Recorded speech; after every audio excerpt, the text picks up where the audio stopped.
ओम नमो भगवते वासुदेवाय।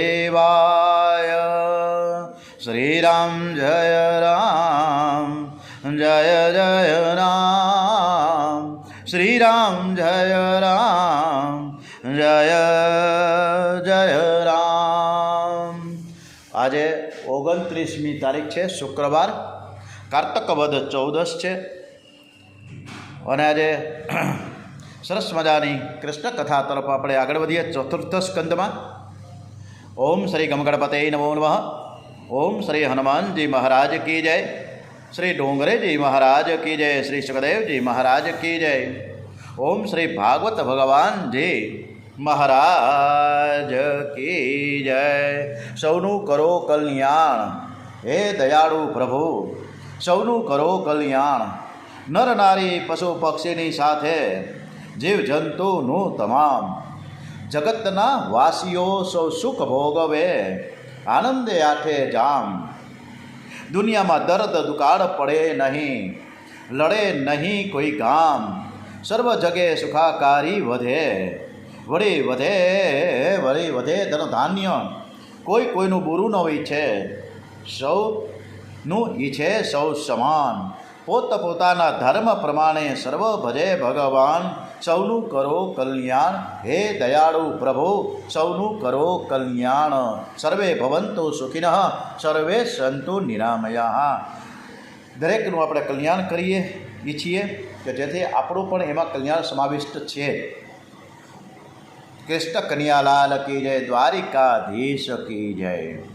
કલખલ ક્ષેત્રે દક્ષ રાજાએ જે યજ્ઞ કર્યો, વિધ્વસ થયો, બકરાનું માથું ત્યાં દક્ષની માથે ચોંટાડ્યું અને પછી એને મોક્ષ ગતિને પ્રાપ્ત કરાવી, એ કથા પૂર્ણ કરી છે. હવે આગળ આની જ આપણે કથા કરીએ છીએ. શિવ પુરાણમાં કથા આવે છે કે શંકર પાર્વતીનું લગ્ન થયું હતું અને લગ્ન વખતે 3 પેઢીનું વર્ણન કરવાનું હોય. શિવજીને એવું પૂછવામાં આવ્યું કે તમારા પિતાનું નામ તો બતાવો. શિવજી વિચાર કરવા લાગ્યા કે મારા પિતા કોણ હશે. કારણ કે મહારુદ્ર શિવનો જન્મ નથી. નારદજી બાજુમાં જ બેઠા હતા. શિવજીને કહ્યું કે તમારા પિતા છે બ્રહ્મા, એમ કરીને તમે બોલો કે મારા પિતા બ્રહ્મા. શિવજી કહે બ્રહ્મા. પાછું પૂછવામાં આવ્યું કે ભાઈ દાદા કોણ છે. એટલે ત્યારે નારદજી કહ્યું તમે કહી દો કે વિષ્ણુ દાદા. એટલે શિવજીએ કીધું કે વિષ્ણુ દાદા મારા દાદા છે. પ્રશ્ન થયો કે પરદાદા, એટલે કે વડદાદા કોણ. અને ત્યારે નારદજી પણ ચિંતામાં કર્યા કે ભાઈ કેવું હું આમ વડદાદા કોણ છે. ત્યારે શિવજી બોલ્યા કે હું જ સર્વનો વડદાદા છું. આમ મહાદેવ, દેવાધિદેવ મહાદેવ કે જેના મસ્તકમાં જ્ઞાનરૂપી ગંગા છે, એટલે જ દક્ષ પ્રજાપતિને યજ્ઞમાં પોતાની નિંદા સાંભળવા છતાં પણ સહન કરી શક્યા છે. શ્રી કૃષ્ણના ચરણમાં જ્ઞાન ગંગા, અને એટલે જ એ શિશુપાલની નિંદા સહન કરી ગયા. નિંદા સહન કરવી બહુ જ મુશ્કેલ છે. નિંદા સહન કરશો ને તો જ આગળ વધી શકાય, તો જ ભક્તિ કરી શકાય. કલહ વધારે, કલહ એટલે કંકાસ, કલહ વધારે એ વૈષ્ણવ નહીં. શિવજી એક શબ્દ પણ સભામાં બોલ્યા ન હતા. સભામાં નંદિકેશ્વર હાજર હતા, એનાથી આ સહન થતું નહોતું. એમણે દક્ષને 3 શ્રાપ આપ્યા. જે મુખથી શિવજીની નિંદા કરીએ એમ તારું મુખ તોડી નાખવામાં આવે, તૂટી જશે અને તને બકરાનું માથું ચોંટાડી દેવામાં આવશે. તને કોઈ દિવસ બ્રહ્મ વિદ્યા પ્રાપ્ત નહીં થાય. આમ શિવ નિંદા કરનારને મુક્તિ મળતી નથી. કૃષ્ણ કનૈયાલાલ કી જય. આગળ વધીએ. કૃષ્ણ કનૈયાલાલ કી જય. ભાગવત ના ચતુર્થ સ્કંધમાં ખૂબ સરસ મજાની જે આ કથા છે, આ કથામાં અનેક પરીક્ષિત શ્રીઓ આ કથા સાંભળે છે. અત્યારે સવારે 8 થી 9 દરમિયાન ઘણા પરીક્ષિત શ્રીઓ જુદા જુદા ગામેથી, ઓસ્ટ્રેલિયાથી, બોમ્બેથી, આણંદથી, વડોદરાથી, રાજકોટથી, ધોરાજીથી, જૂનાગઢથી, બિલખાથી, માળિયાથી આ બધા જ કથા સાંભળે છે. તમારે પણ કથામાં જોડાવવું હોય તો તમે એક ફોન કરી શકો છો અને એ ફોનથી મીટ એપ્લિકેશનના ડાઉનલોડ કરવાથી તમે રોજ સવારે ભાગવત કથા ગ્રુપમાં રોજ સવારે લાઈવ આ રીતના કથા સાંભળી શકશો. તપના અનેક પ્રકારો છે. દુઃખ સહન કરી સતકર્મ કરે એને તપ કહેવામાં આવે. ઉપાસના કરવી એ તપ છે. અમાસ અને પૂર્ણિમા જેવા પવિત્ર દિવસે ઉપવાસ કરવો, પરોપકારમાં શરીર ઘસાવવું એ પણ એક તપ છે. પરંતુ ગીતાજીમાં તપને એક સુંદર વ્યાખ્યા આપી છે. ભાવ સંશોધી એટલે કે અંતઃકરણની પવિત્રતા એ મોટું એક માનસિક તપ છે. એનાથી હૃદયમાં શાંતિ અને પ્રસન્નતા રહેશે. સર્વમાં ઈશ્વરનો ભાવ રાખવો એ તપ છે. સર્વમાં ઈશ્વર બિરાજેલા છે તેવો અનુભવ કરવો એ મહાન તપ છે. પ્રિય અને સત્ય બોલવું એ વાણીનું તપ છે. પવિત્રતા, સરળતા, બ્રહ્મચર્ય, અહિંસા બધા જ શરીર અંગેના તપ છે. અધર્મની પત્નીનું નામ છે વૃષાદેવી. મિથ્યા ભાષણ કરવાની જેને કુટેવ છે અને ત્યાં જ દંભનો જન્મ થાય છે. લોકોને વૈષ્ણવ કહેવડાવવાની ઈચ્છા તો બહુ થાય, પરંતુ કોઈને સાચા વૈષ્ણવ થવાની ઈચ્છા થતી નથી. દંભનો પુત્ર લોભ છે અને લોભનો પુત્ર ક્રોધ છે. ક્રોધની પત્ની દુરક્તિ એટલે કે કર્કશ વાણી. મહાભારતના યુદ્ધનું અને રામાયણના કરુણ પ્રસંગોનું મૂળ કારણ છે એ કર્કશ વાણી છે. વાણીનો તપ તૂટે ત્યાં કલહ એટલે કલી એટલે કલી કહે મારું કામ. ભાગવતનો એક ઉપદેશ એવો છે કે દરેક ઇન્દ્રિયોને હરિરસમાં તરબોળ રાખવું. નામદેવજી મહારાજ દરજીનો ધંધો કરતા હતા, છતાં પણ એને ભક્તિ છોડી નહોતી. અને ગોરા કુંભાર માટીમાંથી અનેક ચીજ વસ્તુઓનું સર્જન કરતા, કુંભાર કામનો ધંધો કરતા. ગોરા કુંભાર માટીમાંથી અનેક વસ્તુનું સર્જન કરતા કરતા વિઠ્ઠલ વિઠ્ઠલ વિઠ્ઠલ વિઠ્ઠલા કરતા કરતા એના છોકરો કાદવમાં આવ્યો, એના ખૂંદી વળ્યા, ખબર ના પડી. એટલી ભક્તિમાં એ રત હતા, તન્મય હતા, ખબર ના પડી કે છોકરો કચડાઈ રહ્યો છે. સેનાનાયી છે એ અજામતનો ધંધો કરતા. એ દરેકને પોતપોતાના ધંધામાંથી જ્ઞાન મળેલું છે. વ્યવહારમાં શુદ્ધિ આવી એટલે જીવનમાં શુદ્ધિ આવી એટલે જીતા. શિવજીએ તો કામને બાળીને ભસ્મ કર્યા હતા. રુદ્રનો જન્મ થાય છે, શિવનો જન્મ થતો નથી. મહારુદ્ર શિવ અજન્મા છે. ભગવાન શંકર વિશ્વનાથ છે. વિશ્વ એટલે જગત, જગતના નાથ શિવજી છે. તેથી તેમને વિશ્વનાથ કહેવામાં આવે છે. એમનો દરબાર બધાના માટે સદા ખુલ્લો રહે છે. જગત જેનો ત્યાગ કરે છે તેને શિવજી અપનાવે છે. શિવ સ્વરૂપ મંગલમય છે. શંકર શરીરે ચિતાભસ્મ ધારણ કરે છે. ઉજ્જૈનમાં મહાકાલની પૂજા સવારે થાય છે અને ત્યારે સ્મશાનમાંથી ભસ્મ આવે છે. શિવજીને અભિષેક કર્યા પછી પહેલું ચિતાભસ્મ અર્પણ થાય છે. પવિત્ર અને અપવિત્ર, શુભ અને અશુભ બંનેનો આધાર શિવ છે. તેથી તેમને વિશ્વનાથ કહેવામાં આવ્યા છે. એમના ગળામાં ઝેર છે અને મસ્તકમાં અમૃત છે. ઝેર અને અમૃત આ બેનો આધાર શિવ છે. મથુરામાં ભૂતનાથનું મંદિર છે. દિવસે બ્રાહ્મણો પૂજા કરે છે અને રાત્રે ભૂતો એમની પૂજા કરે છે. 24 કલાક પરમાત્માની પૂજા કરવી જોઈએ. તમારે અહર્નિશ પૂજા માટે કોઈ ધંધો છોડવાની બિલકુલ જરૂર નથી. તમે જે દેવની પૂજા કરો છો તે દેવ સર્વત્ર છે એમ માનીને સર્વ પ્રત્યે આદર અને પ્રેમ વડે તો સર્વમાં તમારા ઈષ્ટદેવની પૂજા સર્વકાળ કરો. માનવ છે એ એવો ઘેડો છે કે કંઈક બીજાને માટે, કંઈકને સુખી કરવા માટે, કંઈકને પરોપકાર માટે માનવ શરીર આપણે ધારણ કર્યું છે. જે બીજાને સુખી કરવા ઈચ્છે છે તે કદી દુઃખી થતો નથી. એ પરોપકાર કરવાના હેતુથી પરમાત્મા વરાહનું રૂપ લઈને ઉકરડામાં ફર્યા હતા. માછલા કે કાચમાનું રૂપ લઈને સાગરમાં એ ભગવાન વિચર્યા. એને લાગતું હતું કે આમ કર્યા વગર સમાજ સુખી થવાનો નથી. રાક્ષસોએ તામસી શક્તિ વધારી પ્રજાને પીડવા માંડી. પરમાત્માએ લીલા કરી. વરાહ રૂપ ધારણ કરીને તેઓ પૃથ્વીને રસાતળમાંથી બહાર લાવ્યા. પ્રત્યેક મનુષ્ય પરોપકારની પ્રવૃત્તિમાં જોડાવવું જ જોઈએ. જે બીજાનું ભલું કરે તેનું જ તે ભલું કરી શકે છે.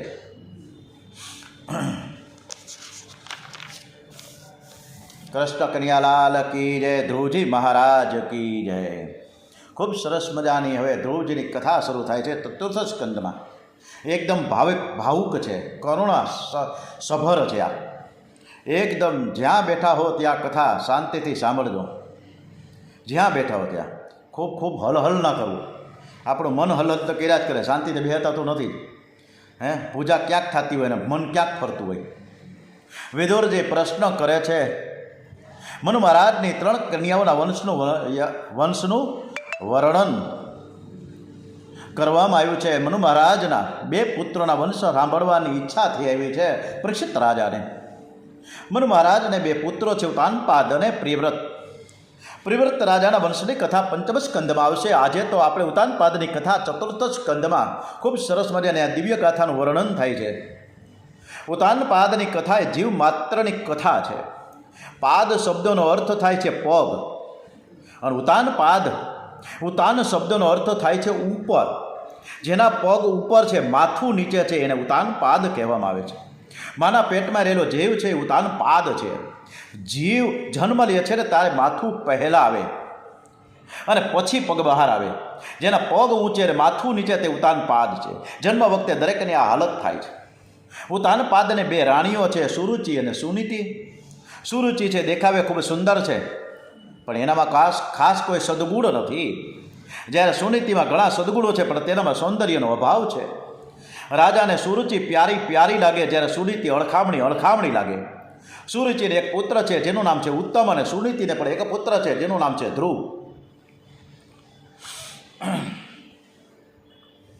ઈશ્વર સુખદેવજી મહારાજ ઈશ્વરની ભક્તિ કરવાનું વારંવાર કહે છે, અને ધ્રુવજી જેવી ભક્તિ કોઈ કરી જ નથી. એની જેવી તપશ્ચર્યા પણ કોઈએ કરી નથી. આજે આ સરસ મજાની કથા સુખદેવજી મહારાજ જ્યારે આપણી સાથે સમક્ષ કરતા હોય, ડોંગરેજી મહારાજ કરતા હોય, ત્યારે થોડો સમય કાઢીને આ અડધી કલાક આપણે કથા ખૂબ સરસ રીતે સાંભળીએ. સુખદેવજી મહારાજે વિષયાનંદ કેવો છે એનો સુંદર સરસ મજાનો દાખલો આપ્યો. વિષયાનંદ નામનો જે માણસ છે એ કેવો છે ખબર છે? દરાજને ખંજાળવા જેવો છે. વિષયાનંદ છે એ દરાજને ખંજાળવા જેવો લાગે. દરાજ એટલે ખંજવાળ એટલે ખુજલી. દરાજ થાય ત્યારે લોકો મલમ લગાડે છે. કેવો મલમ છે? સપટ્ટ મલમ લગભગ એવું નામ છે, સપટ્ટ મલમ. આપણે નાનકડા હતા ત્યારે સપટ, હવે તો કોઈ છોકરો કે લગાડતા જ નથી. દરાજ થાય ત્યારે લોકો મલમ લગાડે છે, પણ જ્યારે તેને મટવાનો સમય આવે ને ત્યારે ચળ બહુ ઉપડી આવે, અને આ ચળ સહન કરે એ સુખી થાય. પણ આપણે ચળ છે ને સહન કરી ન શકાય, ફરી ખંજળ કરીએ છીએ. અને એ નખથી એટલા બધા ખંજોળવામાં આવે ને એટલે થોડીક વાર માટે આપણને રાહત લાગે, મજા આવી જાય. પણ પાછું હતું એની કારણ કે નખનું ઝેર લાગે, અને પાછું એ ખંજવાનું દર્દ ખૂબ વધી જાય, અને પરિણામે ખંજવાળનાર છે ને દુઃખી થાય, અને પછી સ્કિન સ્પેશિયાલિસ્ટ પાસે જવું પડે, અને પછી અનેક પ્રકારના ટીકડાઓ આપે ત્યારે મેળ પડે આપણો. દરાજની જેમ ઇન્દ્રિયોને પણ ચડ આવે છે. ઇન્દ્રિયોને તે વિષય આપવાથી તે 2-4 મિનિટ સુખનો ભાસ થાય છે, પરિણામે દુઃખ આપે છે. ભોજન બહુ સરસ હશે તો ભૂખ કરતાં વધારે ખવાશે, અને તેથી અજીર્ણ થાય, અને ઉપરથી 2-4 અન્નપાચનની ગોળીઓ લેવી પડે, હરડે ચૂર્ણ લેવી પડે, ત્યારે મેળ પડે. આવા સમયે રુચિ કહે કે તું ખા, અને નીતિ એમ કહે તું ખાવાનું બંધ કહે. શંકરાચાર્ય સ્વામીએ આજ્ઞા કરી છે કે સ્વાદિષ્ટ અન્નની યાચના તમે ન કરો. જેનું ભોજન ચટાકેદાર હશે એનાથી ભજન નહીં થાય. નીતિનું ફળ શરૂઆતમાં કદાચ દુઃખ આપે, પણ પરિણામે તો તે સુખ જ આપે છે. ત્યારે વિષયાનંદ અંતે દુઃખ જ આપે છે. એટલે વિષયાનંદ આવે ને ત્યારે ડૉક્ટર સ્વરૂપે, ડૉક્ટર રૂપી ભક્તિને લઈને આપણે મંદિરમાં અથવા તો આપણા ઘર મંદિરમાં બેસી અને થોડી અડધી કલાક પ્રભુ ભજન કરીએ. હરે કૃષ્ણ કૃષ્ણ કૃષ્ણ હરે હરે, હરે રામ રામ રામ હરે હરે.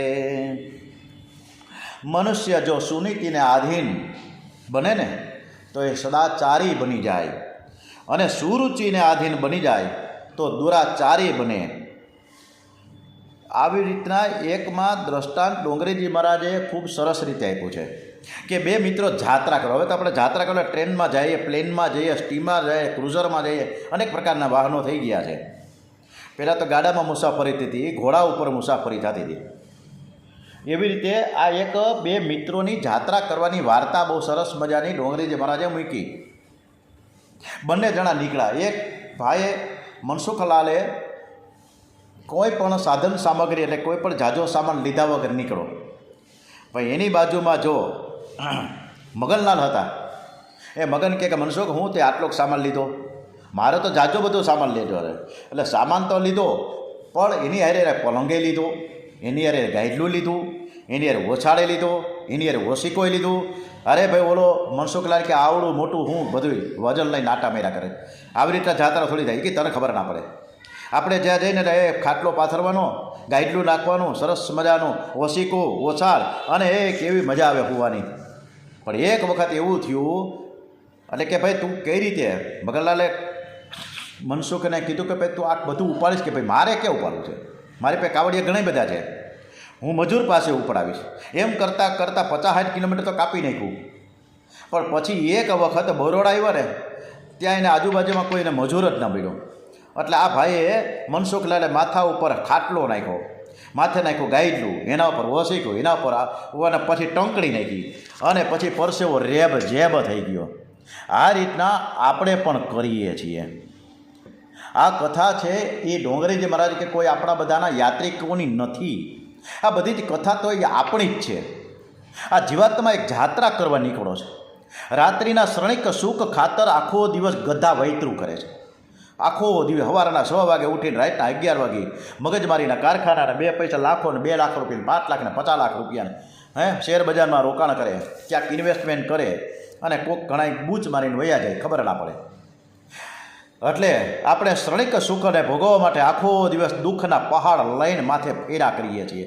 અતિ દુઃખ સહન કરીને શ્રણિક સુખ આપણે ભોગવવા માટે તૈયાર છીએ.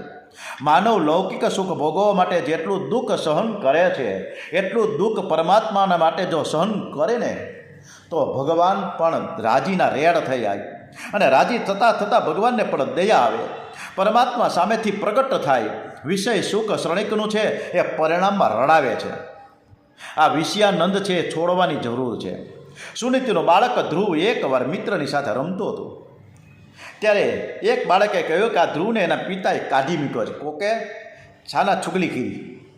આમાં આપણા સમાજમાં ને આપણા પરિવારમાં બધે ક્યાંક ને ક્યાંક કૂથળી થતી જ હોય, પંચાયત વેળા ચાલુ જ છે. ખડી કરવામાં આપણે મજા આવે છે. પિતાએ આને કાઢી મૂક્યો છે. એની માને એ ઘરમાંય રાખતા નથી, બહાર પાદરમાં એને ઝૂંપડી રાખીને બેઠા છે. અને આ સાંભળી ધ્રુવ દોડતો દોડતો ઘેર આવીને માને પૂછે કે માં મારા પિતાજી ક્યાં છે? માનું હૃદય ભરાઈ ગયું. બાળક હવે થોડોક મોટો થયો છે એટલે ખબર તો પડે, સમજવા લાગ્યો છે. મારે એને કેવી રીતે હું કહું કે તારા પિતાએ મારો ત્યાગ કર્યો છે. સુનીતિ બાળકને સમજાવે છે કે બેટા, પેલા રાજમહેલમાં તારા પિતાજી રહે છે, આપણે અહીંયા રહીએ છીએ. એ ત્યાં સુખી છીએ, આપણે અહીં સુખીએ છીએ. ધ્રુવે કે મારે મારા પિતાજીને મળવા જવું છે. બાળક દોડતો દોડતો રાજમહેલમાં પહોંચી ગયો. રાજાએ ભલે સુનીતિનો ત્યાગ કર્યો, પણ રાજમહેલના નોકરો અને દાસીઓ સુનીતિને બહુ જ માન આપતા હતા. સુનીતિના દીકરાને રાજમહેલમાં આવેલો જોઈને બધા જ એને પ્યાર કરવા લાગ્યા, માન આપવા લાગ્યા છે. ધ્રુવથી બધાને પૂછે કે મારા પિતાજી ક્યાં છે, મને બતાવો. જવાબ મળ્યો છે કે અંદર છે ને સિંહાસન પર બિરાજેલા છે. રાજા ઉતાનપાદ સિંહાસન પર બેઠા હતા. ગોદમાં ઉત્તમ છે, રમાડી રહ્યા છે. સુંદર શૃંગાર કરી સુરુચિ એની બાજુમાં બેઠી છે. અને એવામાં ધ્રુવ ત્યાં આવી પહોંચ્યો છે. ઉત્તમને પિતાના ખોળામાં બેઠેલા જોઈને ઈચ્છા પડે, એને પણ ઈચ્છા થઈ. ધ્રુવને ઈચ્છા થઈ કે મારે પણ મારા પિતાના, મારા બાપુજીના ખોળામાં હું બેસું. દોડતો જઈને કહેવા લાગ્યો કે બાપુજી, મારે પણ તમારા ખોળામાં બેસાડો, મારે તમારા ખોળામાં બેસવું છે. બાળક બહુ નિર્દોષ છે. બાળક એ બાલકૃષ્ણનું સ્વરૂપ છે. એ મનમાં જેવું હોય એવું બોલે, અને જેવું બોલે છે એવું કરે છે. મન, વાણી અને ક્રિયા ત્રણેય જેના એક હોય એવું શુદ્ધ હૃદય બાળકનું હોય છે. બાળકને કપટ કરતાં ક્યારે આવડે જ નહીં. એ તો મા બાપ શીખડાવે એને. બાળકની માફક મન, વાણી અને કાર્ય હશે ને, તો જ તમે પરમાત્માની ભક્તિ બરાબર કરી શકશો, તો જ તમને આનંદ મળશે. બાળકને નાનપણમાં સારા સંસ્કાર આપવા, એને કપટ અને જૂઠનો બોધ ક્યારેય ન આપવો. હવે એ બિલકુલ બધું બંધ થઈ ગયું. હવે સરસ મજાનો મોબાઈલ, હજી તો 1.5 વર્ષનું ને 6 મહિનાનું બાળક થાય તો પકડાવી દે મોબાઈલ, કે દૂધ પીવા માંડે મોબાઈલ જોતાં જોતાં. એટલું બધું મોબાઈલનું વળકણ છેલ્લા ઘણા સમયથી ચાલુ થઈ ગયું છે કે બાળક એ મૂકી શકતો નથી. અને પછી બાળકને નાનપણથી કંપવા ચાલુ થાય, માનસિક અસ્થિરતા થાય. પણ અત્યારની માઈઓ અને અત્યારના મા બાપ કોઈ સમજી શકતા જ નથી મોબાઈલથી. કારણ કે બારે બાળકને રમવા માટેની કોઈ પણ રમતગમત શીખડાવતા નથી અને મોબાઈલ લઈને હાથમાં લઈને આખો દિવસ આ બાળક ગેમ રમ્યા કરે. અત્યારે ઘરે ઘરે આ પ્રસંગ છે બધાય. બાળકને જો થોડુંક નાનકડી ચોકલેટ આપવામાં આવે તો પણ એ રાજી થઈ જાય. ધ્રુવને એવી ઈચ્છા થઈ કે મારે પિતાની ગોદમાં બેસવું છે. હું તો આનંદ અને આનંદ થયો, મનમાં વિચાર કરે કે હું ધ્રુવને ખોળામાં થોડીક વાર માટે લઈ લઉં. પરંતુ ત્યાં સુરુચિ બેઠી બાજુમાં. એને જરાય ગમ્યું નહીં. તરત એની સામે જોયું. એની આંખમાં ઝેર હતું અને એનાથી આ સહન થતું નહોતું કે જો આ ઉતાનપાદ રાજા ધ્રુવને ખોળામાં લઈએ તો કાયમ એને પ્રેમ કરવા લાગશે અને અમને જાકારો કરી દેશે ભવિષ્યમાં. એટલે એને કહી દીધું, ખબરદાર, એને ગોદમાં લઈ જશો. તમારો દીકરો આ ધ્રુવ નથી, તમારો દીકરો તો આ ઉત્તમ છે અને જેની આંખમાં ઝેર છે, જેની આંખ બગડેલી છે, એ કદી ભક્તિ ન કરી શકે. બહુ ધ્યાન રાખજો. આંખમાં ઝેર આવે નહીં, પૈસો આવે નહીં, જેની આંખમાં પ્રેમ છે. અત્યારે તો ઈર્ષા એટલી બધી થાય કે બાજુના પાડોશીમાં સરસ મજાનું નવે નોકર સરસ મજાનું 1 લાખ રૂપિયાનું ટીવી આવે અને આપણને હનેપાત થાય. હવે ટીવી જોવે છે, ટીવી એના ખર્ચે આવ્યું છે, એને ખર્ચે એ ખટારામાં ભરીને લઈ આવ્યો છે. આપણે હુકા બળતરા કરવી, પણ છતાંય આપણે બધા બળતરા કરીએ છીએ, ઈર્ષા કરીએ છીએ. રાજાથી રાણીના આધીન છે, રાજા રાણીનો દાસ છે. રાજા વિચાર કરે કે ધ્રુવને હું ખોળામાં લઈશ તો સુરુચિને ગમશે નહીં. કામી પુરુષ બીજો કોઈ વિચાર કરતા નથી. સ્ત્રી નારાજ ન થાય એટલો જ વિચાર કરે. બાળકનું દિલ દુભાય છે તેનો વિચાર કરતા નથી. બાળક પ્રેમથી મળવાયો છે, 2 મિનિટ માટે ખોળામાં બેસવા આવ્યો છે, પણ રાણીને રાજી રાખવા માટે રાજાએ મુખ ફેરવી લીધું. ધ્રુવને હજુ આશા છે. પ્રેમથી તે પિતાને નિહાળતો એવો છે. સુરુચિ ત્યાં સહન ન થયું. એ બાળકનો તિરસ્કાર કરતા બોલે કે તું અહીંથી ચાલ્યો જા. રાજાના ખોળામાં તને બેસવાનો, તારા પિતાના ખોળામાં બેસવાનો તને અધિકાર નથી.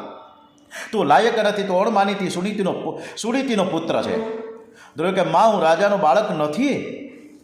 ત્યારે સુરુચિએ મેણું માર્યું કે તારી માં રાણી નથી, તારી માં તો અમારી દાસી છે. જો તારે રાજાના ખોળામાં બેસવાની ઈચ્છા જ હોય તો તું મારા પેટે જન્મ લે અને તું ખુશીથી પછી રાજાના ખોળામાં બેસી શકીશ અને ત્યારે જ તને અધિકાર મળશે. અત્યારે તું વનમાં જા, ભગવાનની તપશ્ચર્યા કર, પરમાત્માને પ્રસન્ન કર અને પછી તું મારા પેટે તું જન્મ લે. તું રાણીનો દીકરો નહીં પણ દાસીનો દીકરો છે, ચાલ્યો જાય થી. છતાંય ધ્રુવ થોડો સમય માટે થોડીક વાર ઊભો રહ્યો, મૌન થઈ ગયો હતો, કાંઈ બોલી શકતો નહોતો. એના પિતાએ મુખ ફેરવી લીધું હતું. થોડી વાર પછી 2 મિનિટ પછી એ ધ્રુવ ત્યાંથી નીકળી ગયો. રોતો રોતો ઘરે આવ્યો. બેટા, તું કેમ રડસ? તને શું થયું છે? માં પૂછે છે, છતાં ધ્રુવ બોલતો નથી. વિચાર કરે છે કે હું એને કેમ કહું કે મારી ઓરમાન માએ મારો તિરસ્કાર કર્યો છે, મારા પિતાજીએ મારી સામે જોયું પણ નહીં, મુખ ફેરવી લીધું. મારે કેમ કહેવું? અને હું કહું તો માતા પિતાની નિંદા લાગે અને મને પાપ લાગે. બાળક ધીર ગંભીર છે પણ રડે રહ્યો છે, જરાય બોલતો નથી, કાંઈ કહેતો નથી. ત્યાં એક દાસી આવીને સુનીતિને બધી જ વાત કહી. જાણીને સુનીતિને પારાવાર દુઃખ થયું. મેં કદી સુરુચિનું કાંઈ બુરું નથી કર્યું. મારી શોક્યને માટે મારા મુખમાંથી જરાય ખરાબ શબ્દો ક્યારેય નીકળ્યા નથી. મેં એનું જરાય બગાડ્યું નથી. 2 પળ જો ગોદમાં બેસાડ્યો હોતો શું જાત એનું? એને શું વાંધો હતો? મારા બાળકને શું કામ રડાવ્યો કારણ વગરનો? સુનીતિએ વિચાર કર્યો કે આજે હું દુઃખમાં, આવેશમાં કદાચ કંઈક 2 કડવા શબ્દો આ ધ્રુવને હું કહું ને તો આ બાળકના મનમાં વેરનું બીજારો પણ થશે. મારા બાળકને ભલે કદાચ રાજ સંપત્તિ ન મળે, મારે તો એના સારા સંસ્કાર આપવા છે. આ સારા સંસ્કાર આપવા છે એ ધ્રુવની માતા કહે છે. અત્યારના કોઈ સંસ્કાર આપી દે, ખબર નથી કે રામાયણ કોને કહેવાય, મહાભારત કોને કહેવાય, ભાગવત કોને કહેવાય. અત્યારે કોઈ છોકરાને પૂછવામાં આવે, 11મા અને 12મા ધોરણનો છોકરો ભણતો હોય મોટો, ખબર નથી અત્યારે આવા સંસ્કાર. સનાતન ધર્મ શું છે ખબર નથી કોઈને, હિન્દુ ધર્મ શું છે કોઈને ખબર નથી. સુનીતિમાની ભાવના છે કે મારો દીકરો છે વીર બને, મહાન ભગવત ભક્ત બને. એણે પોતાના દુઃખના વેગને દબાવીને ધીરજ ધારણ કરી અને પછી કહ્યું કે બેટા, તારી સુરુચિ માએ તને જે કાંઈ કહ્યું છે જરાય ખોટું નથી કીધું. હું પણ તને એમ જ કહું છું કે તું ઓરમાનમાંના કહ્યા પ્રમાણે તું અત્યારે જ વનમાં જવા નીકળી જા અને તું ત્યાં ભક્તિ કર. સુનીતિ બાળક ધ્રુવને ખૂબ જ પ્રેમથી સમજાવે છે અને બોધ આપે છે. એટલે એક જૂનું એક ગીત છે, પૂરેપૂરું મને નથી આવડતું, પણ જનની જોડ સખી નહીં મળે રે લોલ. આ મા છે કે એવી મા હતી કે જેને હાલરડું ગાતા ગાતા શિવાજીને એક મહાન વીર બનાવ્યો. સાર્વભૌમ સત્તા હોવા છતાં પણ એ વીરગતિને પામ્યા, સ્વાભિમાન સાથે લડ્યા છે. સુનીતિએ બાળકને કહ્યું કે બેટા, ભીખ માંગવી હોય તો ભગવાન પાસે જઈને માંગજે, બીજા કોઈ પાસે માંગવી નહીં, અને જગત પાસે તો જરાય માંગવી જ નહીં. આ જગતમાં શ્રીમંત એક જ શ્રી કૃષ્ણ છે, અને શ્રી કૃષ્ણ વિના આખું જગત દરિદ્ર છે, ગરીબ જ છે. તમારા જીવનમાં દુઃખનો પ્રસંગ આવે ત્યારે જરાય ગભરાતા નહીં. દુઃખ તમારા ઘરમાં કાયમને માટે ક્યારેય આવતું જ નથી. એ તો તમારા પાપને બાળવા માટે આવે છે, તમને સુખી કરવા માટે આવે છે. કોઈ દુઃખનો પ્રસંગ આવે તો દુઃખની વાત કોઈ માનવને ન કહેવી, પણ એ દિવસે બાલકૃષ્ણલાલને દૂધથી સરસ મજાનું સ્નાન કરાવજો, લાલાનો સરસ મજાનો શૃંગાર કરો, થોડો ધૂપ કરો, લાલાની આરતી ઉતારો, અને દરવાજો બંધ કરીને એકાંતમાં હરે કૃષ્ણ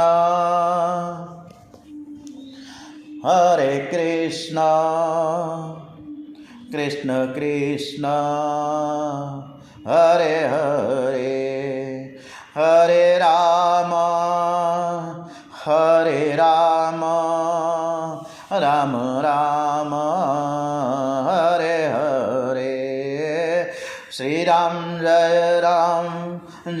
જય રામ, શ્રી રામ જય જય રામ. નમઃ શિવાય નમઃ શિવાય, હરિ ઓમ તત્સત. નમઃ શિવાય.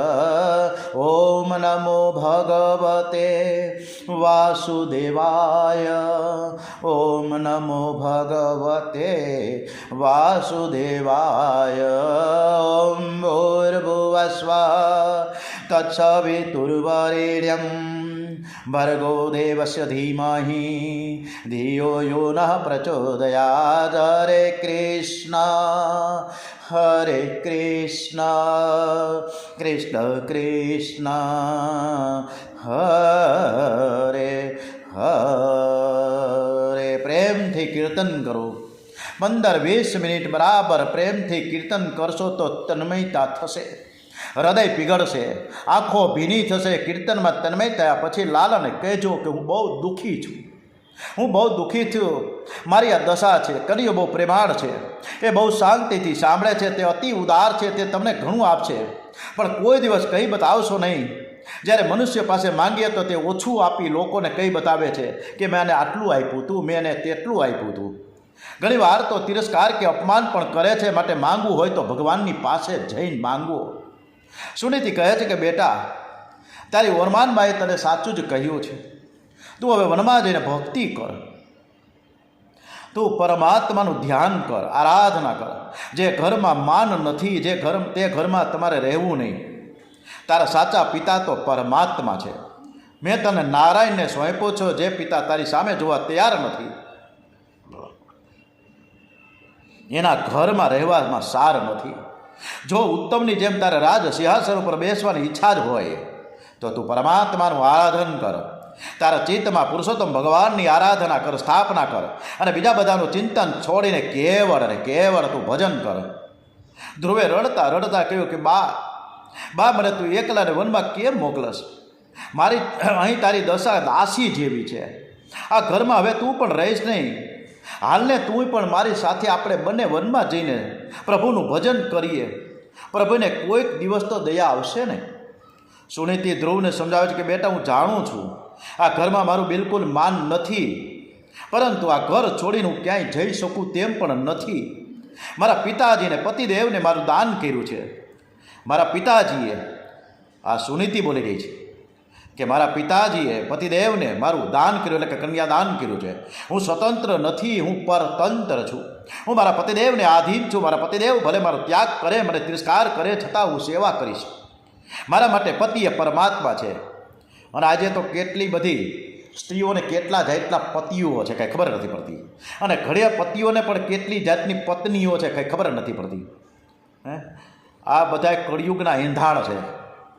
અને પછી હજી 2 મહિના ને 3 મહિના ન થયા હોય લગ્ન જીવનના, તા તો છૂટાછેડાના નોબત આવી જાય છે. કોઈની પાસે સહન શક્તિ તો રહી નથી. પછી આમાં કોણ પતિ ને કોઈ પત્ની ખબર ના પડે. તું એકલો જા, હું તારી સાથે આવી શકીશ નહીં, પણ મારો આશીર્વાદ તારી સાથે આવશે. બેટા હવે તું આ ઘરમાં રહીશ નહીં, તું વનમાં જા.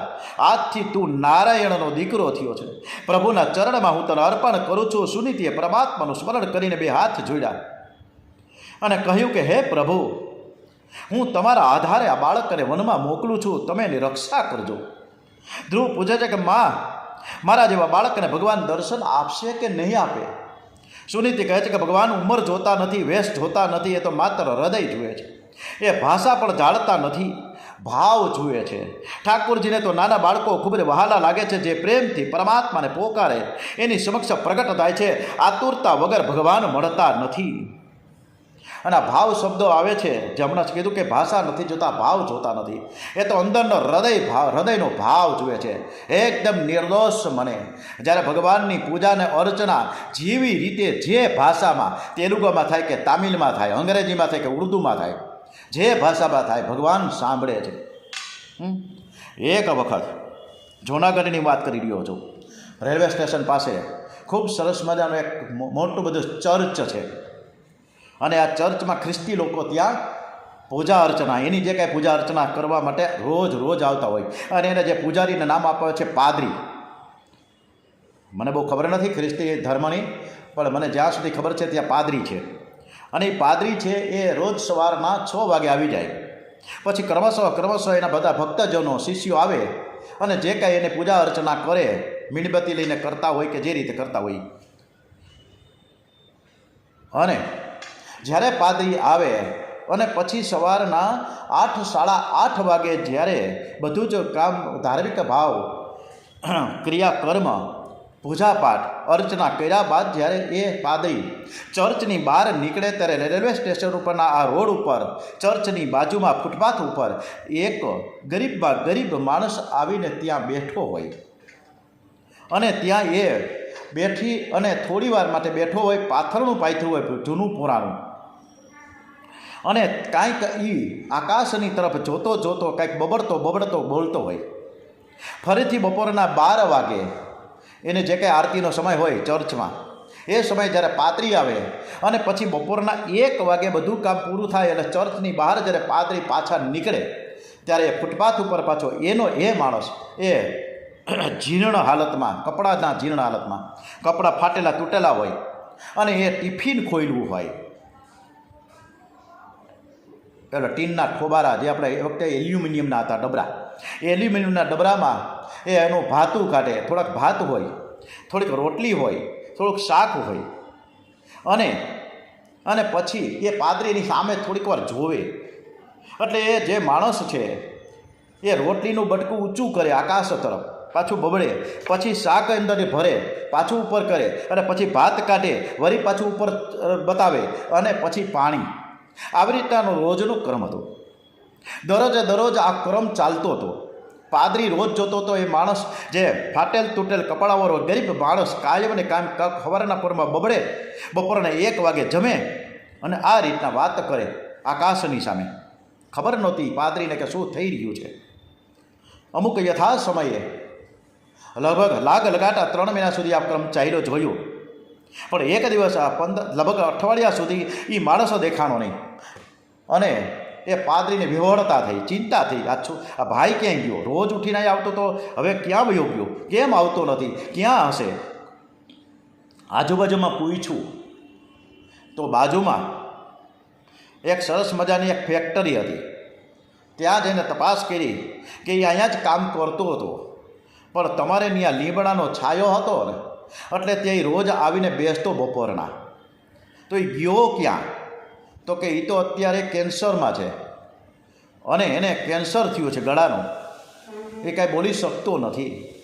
અને અત્યારે એ સિવિલ હોસ્પિટલમાં વોર્ડ નંબર 2માં ખાટલા નંબર 102 ઉપર એ ટ્રીટમેન્ટ લઈ રહ્યો છે. પાદરી તરત જ એનું સ્કૂટર લઈને સિવિલ હોસ્પિટલે ગયા ત્યાં વોર્ડનને પૂછવામાં આવ્યા, હોસ્પિટલના સ્ટાફને પૂછવામાં આવ્યું કે આ નામની વ્યક્તિ ક્યાં છે, વોર્ડ નંબર ક્યાં છે, પૂછ્યું. દિશા સૂચન થયું વોર્ડ નંબર 2, ખાટલા નંબર 102. આ માણસ સૂતો હતો. આ સૂતો તો તે પાદરી બાજુમાં ટેબલ, નાનકડું સ્ટૂલ હતું, તે બાજુ પર બેસી ગયા. અરે ભાઈ, તું અહીંયા શું થયું છે તને? ત્યારે બાજુમાં એને હોસ્પિટલના જે સ્ટાફ હતો એને ખાનગીમાં કહી દીધું, એને કાંઈ તમે કહેતા નહીં, એને કેન્સર છે અને ફક્ત 8-10 દિવસનો જે મહેમાન છે, છેલ્લા સ્ટેજ ઉપર કેન્સર છે. પાદરીએ ધીમેથી આવીને પૂછ્યું કે ભાઈ, હમણાં તું આવતો નહોતો એટલે મને ચિંતા થઈ, એટલે હું તપાસ કરવા આવ્યો, ખબર લેવા આવ્યો કે તું ક્યાં છો, કે તું તો આ હોસ્પિટલમાં ત્યારે ટ્રીટમેન્ટ છો, તને સારું થઈ જશે, ચિંતા કરતો નહીં, તારા સગાવાલા ક્યાં છે? ત્યારે એ ગરીબ માણસે જે ખાટલામાં સૂતો હતો, એ વોર્ડ નંબર 2ના ખાટલા નંબર 102 ઉપર, એણે કીધું કે મારા સગાવાલા તો મારી બાજુમાં જ બેઠા છે. અરે ભાઈ, કોઈ છે તો નહીં? કોણ છે? ક્યાં છે? તો કે તમને નહીં મળે, તમને જોવા નહીં મળે, મારી બાજુમાં જ બેઠા છે અને મને મારા માથા ઉપર હાથ ફેરવે છે, મારા માથા ઉપર હાથ ફેરવે છે અને કહે છે કે તું જલ્દી આવ, હું તને બોલાવી રહ્યો છું. અરે ભાઈ, તને કોણ બોલાવે છે? હા, મારે તને એક પ્રશ્ન પણ પૂછવો છે, તું મને એટલું તો કે તારી બાજુમાં બેઠેલા છે એ કોણ છે? એ પછી પણ જ્યારે તું ત્યાં ચર્ચ પાસે લીમડાના છાયા નીચે સવારે ને બપોરે કાંઈક વાત કરતો હતો, બબડતો હતો, આકાશની સામે જોતો હતો અને કાંઈક બોલતો હતો, શું હતું? અને બપોરના 12 વાગે 1 વાગે આવી અને તું ટિફિન ખોલતો હતો અને ભગવાન એટલે કે આકાશની સામે જોઈને બતાવતો હતો, શું? પાદરીજી, મને કંઈ આવડતું નથી, હું ભણેલ નથી, અભણ છું, હું ગરીબ છું, એટલે પૂજા પાઠ શું કહેવાય મને ખબર નથી, પણ હું જે કંઈ કર્યો છું કે હું ભગવાનને એટલું જ કહી રહ્યો છું કે મારાથી 2 વાર રામ નામ લેજો, તમે સ્વીકારી લેજો, મારાથી કાંઈ થતું નથી, પણ હું નિષ્ઠાથી, એક પ્રમાણિકતાથી, એક વફાદારીથી જ્યાં હું ફેક્ટરીમાં કામ કરું છું એ મારી નિષ્ઠા, એ પ્રમાણિકતા અને વફાદારીમાં ક્યાંય પણ ચૂકવું નહીં.